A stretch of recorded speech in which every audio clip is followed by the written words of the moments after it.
My name is Rick Moore, and I'm the publisher of Whitecap Publications. And today I'm interviewing author Tom Frye, who's an established author, on point of view, because point of view is pretty important in novel writing. And I think we got to clarify some points about it. How are you doing, Tom? I'm fine, Rick. Hi. Kind of buried in my work right now. Well, that's good. That's good. All right.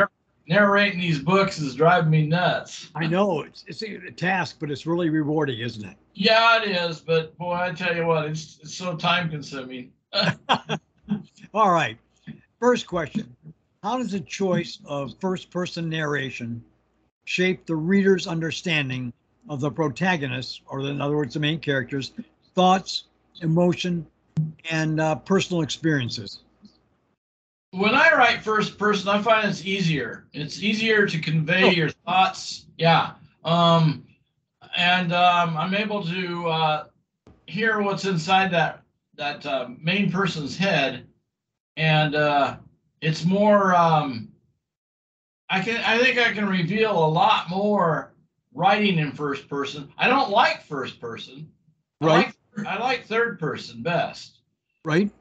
But when I do write first person, it's conveyed very easy. I think it's I hear the voices in my head, and I just report what I hear. It's almost a psychic connection, right? Yeah, and it just comes out with his thoughts or her thoughts, her past, their past, the memories. It just and it's almost I don't want to say comical, but most of my characters have a good sense of humor, right? And so when they're talking in their heads and stuff, there's a lot of subtle humor, not no overt. So it's pretty easy to lean into that when I'm writing first person. Now, when you're writing first person, you hear the voices in your head, the good guys, but the protagonist. But how about the antagonist, the villain? Yeah, I don't really. This next story I'm working on, I'm getting more into his head and his point of view because there's a huge battle going on, and so his side is the bad guys, and I normally though don't dwell on the evil person. I'm always I invest more in the main person, and so it's kind of like right. I don't want him to be a cardboard cutout, but this person's going to have shades of gray. There's going to be something that happens in the book that you hate him when you first meet him because he really is bad, and toward the end of the book, he does some things that most people wouldn't expect out of him, and there's a reason. There's a good reason for it, so I justify it. But yeah, the gray area is going to be important to this character. Now, is that the protagonist or the antagonist? Antagonist. That's the bad guy. Okay. Yeah. So, All right. In what ways does a third-person limited point of view limit the reader's access to characters' inner thoughts and feelings? And how does this impact the narrative depth? Because you say you got an easier time getting the first person's head, right, or getting the protagonist's head. So, right. In ways, if you wrote the story in a third-person limited point of view, I mean, limit the reader's access to the character's inner thoughts and emotions too. Well, I find third person is more action packed. I'm more driven by the images I see, and I write what he's seeing or she is seeing, and I think I can get more more excitement going when I'm doing third person, and it seems really easy to do third person. Is that third person limited though? Oh, no, not really. There's things, I got to do a lot of rewriting when I'm doing third person because I have to keep going back and forth and back and forth. So it doesn't seem unreal. So it doesn't seem unrealistic. Huh. Now, what advantages does a third-person omniscient narrator provide in terms of revealing multiple characters, perspectives, and motivations? And how might this impact the reader's engagement? Yeah, I try to stick with three characters. I don't try to overload them. Okay. In my Emerald book, I've got three main characters, and they all have their own problems, their own problem behavior, and then there's a fourth, and he comes along later in the book. You meet him in the very first book, in the prelude, when he's a kid, and then he becomes an adult in the rest of the books, and he comes in and out of these other three characters' lives, and he's kind of a mentor and a guide, and but these three other characters, they've got one's got severe anger issues, and the other one's got drug problems, and she's been in treatment, and it's made her a stronger person. But how does that limit? Does it limit revealing multiple characters' perspectives and motivations? No, it fleshes it out more for me. Does. Yeah, I think it's the story, because they have different takes on the story, and so they come in from different angles, and it kind of fleshes out the book for me. Now, how do you think this impacts when you're doing third person omniscient motivation? The reader's interpretation of events, the reader's engagement, in other words. Yeah, well, I don't know. The first person, you're telling it like from a first person point of view, right? Right. The third person, you're distant, so you can get more action going. You have multiple points of view. Right. But how do you think that impacts the reader's engagement? Well, I hope by the time they're halfway through the book, they're engaged with all three, that they invested enough in them, that they like them enough that they'll want to see what happens. Because in my one book, I had teachers and probation officers and kids even write to me and say, I'd like to slap the shit out of that kid, but then again, I'd like to give him a big hug because I think that's what he needs. And it's like, they must have really been into the story to make those kind of observations. Now, is that third person omniscient? You wrote it down? That was in third person. I was doing that. And so what's the reader's reaction to first person? I don't know if there's any difference. Okay. I can't tell. I don't know. I don't get a lot of feedback from readers. I used to feel bad about that, but I think most people are just too busy. They read a book and they put it down and on they go. And Yep. Except the people who are enmeshed in Amazon and writing all the things, their opinion isn't worth much, though. Now, all right, we've dealt with first person and third person omniscient, but how does a second person point of view directly involve the reader in the story? You want to explain to me what second person is? Because I don't have a clue. I've never heard of second person. I've always heard of third and first. So what's second? It's less common. It is. But it's like the first person and third person point of view, right? Yeah. It's kind of when you're doing it from a character's secondary perspective, right? Yeah. And honestly, it's like it addresses the right reader directly. It's identified by the author's use of second person pronouns. For example, when the author uses you, yourself, your, or yourselves, right? Yeah. The second person point of view is used to place the reader in a situation and communicate with the writer's audience directly. Okay. Well, I think I do that. In third person. I think it comes out. My second person must be, incorporated in that, because I've never had anybody point that out before. Right. But for example, if you say, let's see, what's the first person? I love reading books in my free time, right? Right. That's an example of first person, right? And second person would be if you say you should read more books if you want to improve your vocabulary, right? Right. All right. Right. First person would be we went to the park and had a picnic, right? Second person point of view would be if you're right, you must have had a lot of fun at the park, right? Right. So it's rarely used. I find it infrequent. Yep. Yeah. But, it's a legitimate method of doing it, right? Yeah, I think I probably cover that in my third person, because what I'm saying, like I said, I have three characters that I basically dwell on and go back and forth to.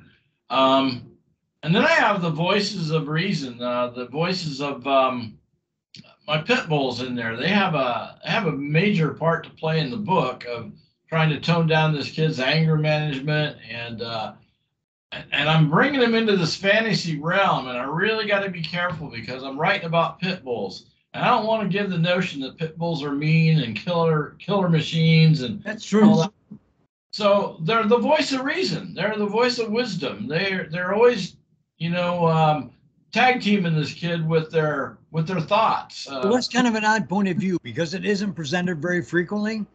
Right. It deserves to be presented frequently. Right. Right. Poodles, for example, get nice treatment, but pit bulls don't. Well, you know what? The number one biter last year was a Chihuahua. Right. Got 3 Chihuahuas at home, believe me. No, 4 Chihuahuas at home. Believe the second was Dalmatians. So. Yep. Oh yeah, God. Yeah. Yeah, Dalmatians are bad for biting. When pit bulls were first started, they were nanny dogs. They were trained to take care of kids, and they were very loving, and they have such a nice, calm disposition. And I've got an 18-year-old pit lab mix, and she's just the best dog ever. Yep. How old is she? 18. Oh gosh, that's an 18. old dog. Man. Yes, she is. And all right, let's get back to the interview, right? Okay. What changes in readers' perception can occur when the story is presented through something you don't think of, but in an unreliable narrator's perspective, right? I don't quite grasp that. What do you mean? An unreliable narrator. For example, if you had a criminal narrating the events, right? Telling that, oh my gosh, I was just checking the place out, but he was really robbing the place, right? Right. He's narrating the events, so he's an unreliable narrator, right? Right. Right. So, I mean, what changes? I mean, it's very rarely used, an unreliable narrator, but sometimes it is used, right? Yeah, so, I've got a weakness on all three of my characters, and they all have a certain weakness that they have to overcome, and they have to become strong through it. So maybe that's what you mean there. Like if they were telling the story, right? Yeah. In the character arc, they first start out immersed in problems, and then gradually they solve the problems, right? So the first point of view would be an unreliable narrator. Right. Right. So what effect does that have on the reader? I don't know. Are you aware of the character flaws when you're writing it? Oh yeah, they definitely see it right away. It's because it's obvious. And I'm curious, what effect do you think that has on the reader, though? I mean, they've got to kind of distance themselves from the narrator because he's unreliable, and they grow closer as the story draws to its conclusion as the narrator transforms, right? Yeah, most people are looking for a hero type, and they want to have a dramatic hero that does valiant things. And I have that in my stories, but I also have the underdogs that come out too. And you also have the unreliable narrators, though, right? That transform as the story goes along. Yeah. Yeah. Right? Yeah. Then they can say, man, that guy's a druggie. I don't trust him at all. Right. Reading of events are crazy, right? And as the story goes along, he gets better and better. He ditches the drug habit and everything. Then he becomes a reliable narrator, right? Right. So I think it does distance the reader from the characters, and the story, but Yeah. you got to write a really interesting story. Like your stories are really interesting because you start out with a drug-addled guy, right? And then you transform him along the way, but they don't turn off with their stories, right? They want to read your stories through, right? And Right. they're hoping that the guy will transform into a hero, right? Yeah. It does at the end, right?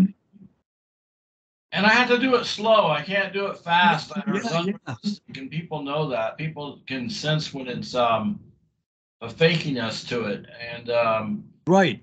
kind of a bogus character who all of a sudden wakes up and he decides he's never going to do drugs again, and he's all supercharged and an advocate and a crusader. No, I don't do that. I even have them lapse. I even have them lapse because relapse is part of recovery. Right, right. It is. And I had a guy write to me on Facebook here a while back, and he posted every day he'd been sober, 122 days. And since nobody was acknowledging him, he went back to drinking. And it's like, no, you don't. I said, why you let these other people lift you? Why you let them put the wind beneath your wings? Because you don't need those other people. And if you're going to be sober, it's up to you. And that's, I don't know. I just. You've really got to do a fine job of writing, like you do in all your stories, to hold the reader's attention through that time when it's an unreliable narrator, right? Yep. So it's craftsmanship to hold the reader's attention, right? Yep. I wish I got a lot more feedback from readers, but you won't get feedback from readers. Honestly, that's the motto. Writers like the feedback, but they never get enough, right? Yeah. Well, reinforcement, and sometimes you hope to get negative feedback. They're saying this guy's bad, that guy's bad, just to get somebody, by God, to give you answers, right? Yeah. Well, I got plenty of that. All right. How might the choice of point of view, first person, second person, and all the variations in between, influence the reader's understanding of the story's theme or central message? For example, in your stories, you have a message, right, that you carry throughout the story, right? And it's not obvious at first, but it becomes obvious as the story develops. What the message is, and it impacts your characters to make them better people, right? Right. But how would the choice of point of view influence the reader's understanding of that? For example, in first person singular, would they get closer to the message, understand the message better? Or in third person, would they understand the message better? I think we can leave second person out of it because it's very rarely used. But in between first and third, which draws the reader in closer to the message in your case? Like I said, I think third, because that's what my favorite task is, to do the third person. If I'm doing first person, it's very rare. And I think if I can get them invested in those people with my third person point of view, it's important. And it's also important to, like I said, not fake it, not be really quick and have a quick fix and a magic fix and all that stuff, because that's just magic bullet, so to speak, right? Yeah, it just doesn't work that way. But I have an alternative realm that my characters go to, and their character has to be their flaws and all that are revealed in that realm, and when they come back to this realm, that's changed them. That's had an effect on them and an impact on them. And so I try to, I try to use fantasy as much as I can, because fantasy is a healing writing. It's almost pure writing. Where when I'm writing in urban stuff, and in this time and age, it's kind of dirty and grungy, and when I take them over to the fantasy realm, there's some cleanness there, and wholesomeness, and forests, and moonrise and sunrise, and things like that. And I guess you're saying with the third person, to sum up, you're closer to the reader than you would be with first and second, right? Oh yeah, definitely. Okay. Yeah. In what ways does the narrative distance created by different points of view between first, second, and third, how does that impact the reader's emotional connection to characters and events? Now, I'm assuming that you're saying you get closer to the reader in the third person point of view than you even in the first person point of view. So Right. the first person is easier to write for you, but the third person connects with the readers more, right? Is that Right. what you're saying? Right. What was the question again? All right. In what ways does the narrative distance created by different points of view, in other words, first person, second person, and third person, impact the reader's emotional connection to characters and events, truthfully? So is Well, it closer in first person, or did it get closer somehow in your estimation in third person?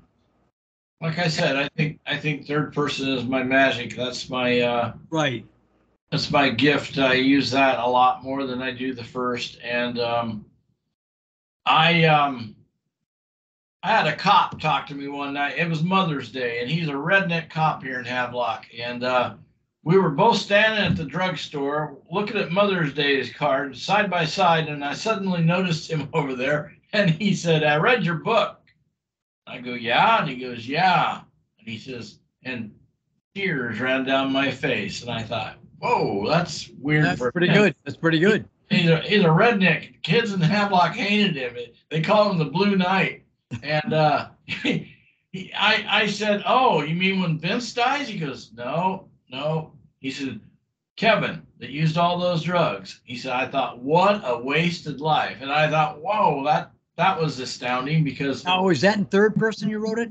that person. And most people always commented about Vince's death and how he got killed in a car wreck. And but he was focused on that, and it kind of opening for me. It sounded like a laser beam, didn't he? Yeah, it's kind of cool. So All right. I don't know how my words are affecting a lot of people, but they are. I know they are. Right, right.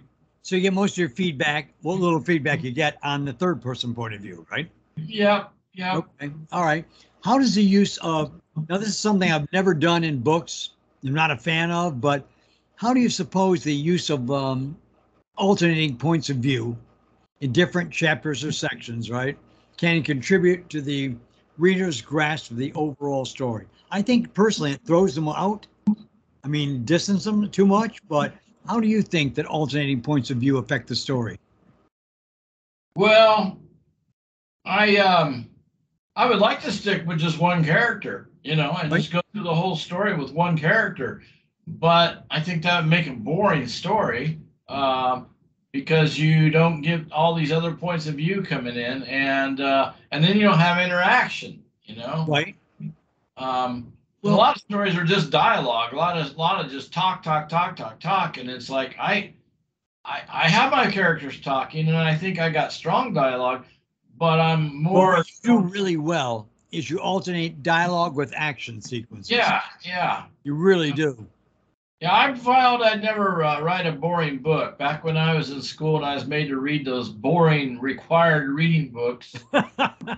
Like Moby Dick. Like Moby Dick. Yeah, and that was boring in the extreme, man. I can think of a few others, but I won't name them because I don't want to. But I always vowed I'd never write a boring book. And my first book, that's what all the kids always say, that it's not boring. They like it, they read it, and they've reread it 3 or 4 times. And it's like that's pretty cool, Yeah.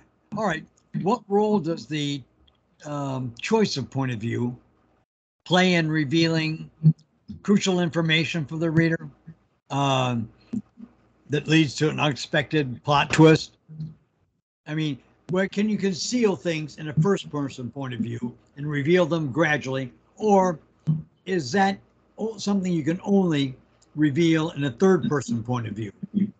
Well, I think it's probably only a third person point of view because so many things happen in my stories that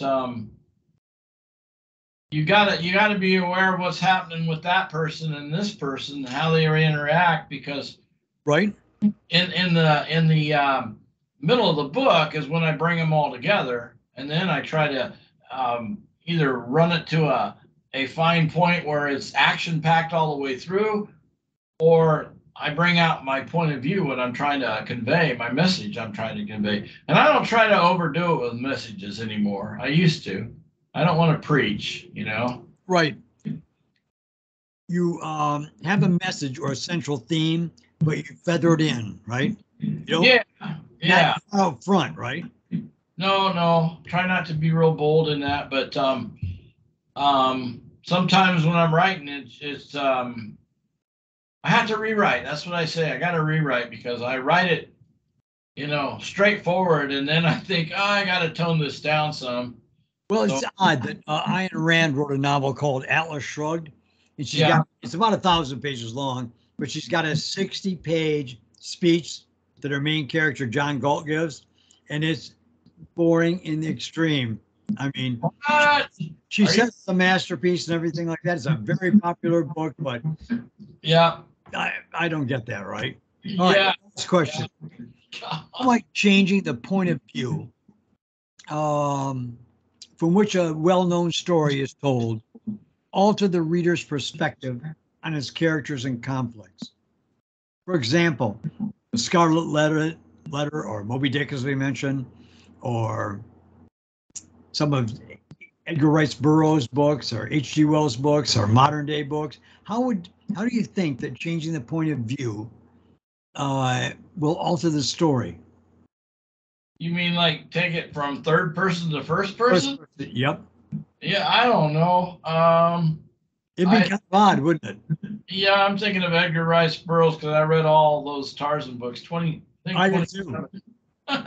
John Carter of Mars too, right? The Mars series. I never got to that, but I did the Tarzan. I was really It was Venus. on it and read that either. No. Can't remember his name now, but I read them all. Yeah, In yeah. my- Huh. I guess it would distance the people from them if you went to first person, but I think it'd make them feel more immediate events occurring. Yeah, possibly. But I don't see how they'd pull it off, right? Yeah. I'm trying to think of a first person story that I read, but I don't know. I've been reading a lot of Dennis Lehane and John Connolly, and they're really good. Writers. They're really excellent writers, man. Oh yeah. They're dark, very dark. Yep. And I don't want to go to that extreme. I don't want to go that dark, but boy. Well, you're reaching out to children and adults to see the results of a drug-fueled life. Yeah. Sold on you. The stories with dogs. Yeah, young adult is my target, and I always imagine somebody when I'm writing something. I'm always imagining that I'm reading to them.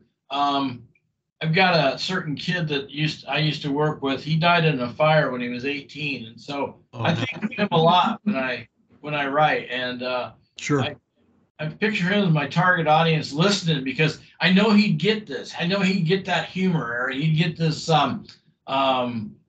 action-packed boldness to it. He would get the impact of your stories, wouldn't he? Yeah. He was reading my one book one time. He says, "You know what?" He said, "If you kill this wolf pup in the end, I'm going to throw the book across the room." I had to let him read it to find out what happened. I said, "Oh, don't worry." Now, for all the audience that reads out there, I have to say you have to read Tom Frye's book, his Havelock Emerald series. It's really great, believe me. It's available at any bookstore, online, Amazon, Barnes and Noble, and so forth. But it's really good. You should read that. You should also read Scratch on the Eight Ball, your first book. Yep. That's really great too, Tom. Yep. I got a letter from a kid this week. Would you like to hear it? Sure. This is really pretty pretty powerful. I thought it was pretty awesome. He says, maybe the writer chose you and you accepted. Maybe you are most fortunate that you have achieved immortality, something most only wish for.